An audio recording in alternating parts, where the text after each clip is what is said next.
Go. And we're back. So if you find any tutorials online from professional sculptors that work with wax or Chavant clay or oil-based clay, they're gonna usually have some tools that look like these. So we'll show you how to make these over the course of the semester. These are little ribbons of guitar wire that are bent back into the brass stock and then crimped into place, and use these as rakes to rake the detail on your surface. So just to show you. Are you able to see that okay? Mm-hmm. So when you zoom in here, you can see it does a really nice little raked pattern, and this is incredibly fun to do your detailing with your guitar wire brass stock sculpting tool. So we'll have those videos ready for you guys, and it's not hard to do. You just have to have guitar wire and brass stock. So we'll have the links for you to get those going. So in order to use the brass stock, what you'll want to do, here's my little sample, right? So this is my sample head that I had going in to the main body.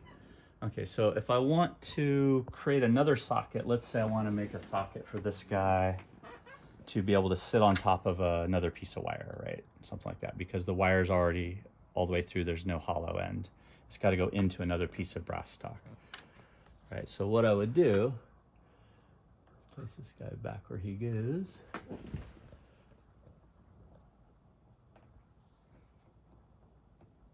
Yeah, and you have to sand these things just right so they slide in and out easily. So what if I want this piece to go in here like that? No problem, right? So, but I don't want this whole long piece. Maybe I only need whatever part of this is going to be embedded down into the clay. So if this is a good example here. So this is my little Kraken Thulu creature, and we'll get into eyeballs and teeth here in a second. But he's going to have some long tentacles.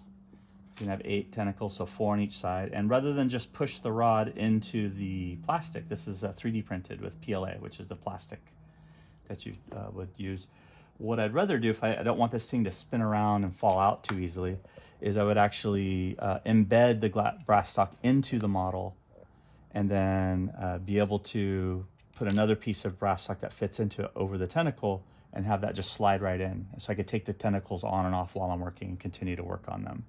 So hopefully that all makes sense. It'll make sense here in a minute. But I only need about that much of it. Let's see, I wanna get the right pieces I'm playing with here. That's looks like the right piece. So you just always, these things are, it's so hard to see with the naked eye what's the right size or not. So yeah, that should be good. So you want enough for this to slide in, and maybe enough for a pin to be on the back side sometimes, depends on what you're making, but I'll just use this one. So for this one, we'll take the Sharpie. Oh, we got so much stuff on the table now, it's crazy. Take the Sharpie, and we're gonna mark where we want. There we go, to cut, and maybe a little bit more. We'll go right about there. Cool. Now this is done. You can use your Dremel with a cutoff wheel. So you could just get your Dremel and a spinning wheel, and you could just cut the brass using that. This is the right way to do it. This is what's called a jeweler's saw. So again, this is a piece of equipment that you could ask around with your friends and family. You might have an older relative or someone that actually has one of these laying around that they've had for years and years that they are never going to use anymore or don't use anymore. Or they could just borrow it. You could just borrow it. You could buy these for like 10 or 12 bucks.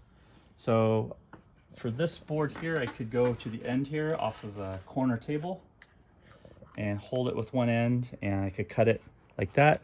Or I have this little piece here, I forget what you call this for jewelry making, what's your toes? The jewelry chuck.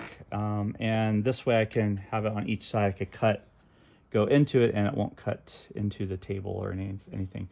Now these jewelry saw blades are incredibly sharp. They don't look like it. They're little tiny, almost microscopic. If you have a magnifying glass, you see all the little teeth in there, but I can feel it catching on my nail. But jewelers all have these horrible scars and wounds on the sides of their fingers from cutting into their fingers with jeweler's saws. So just be really careful with that. So for this example, just so I have my hands free, I'm going to use a clamp. And there's my mark. Get your toes. All right. So I'll make sure the right side is clear. So I'm going to clamp it here with this clamp. Instead of using my hand, I'm going to use this little tool. I'll make it a little bit easier on the camera for you guys to see. And you'd be surprised. I was shocked when I took my first jewelry class over at California College of the Arts. I was really shocked to find out that almost all jewelry is still made by hand using these old school methods. They're not, you know, there's not a lot of electronic machinery that goes around doing this. So you can go like this, top down, but the right way to do it is to get your rhythm down, going up and down, forward to right. So make sure you got a good camera angle before I get started. Get started right about there, angle, and just get it started a few times. And usually, I'll go over how to put the blade on here in a minute, but it'll depend on how many of you want to do brass stock and how many you want to actually have interchangeable parts and do a stop motion puppet or posable puppet of some sort with your sculpture. So I'm just barely catching the little tiny teeth. Makes a nice little tingling noise, jingling noise, I should say. And go ahead and pause for a minute.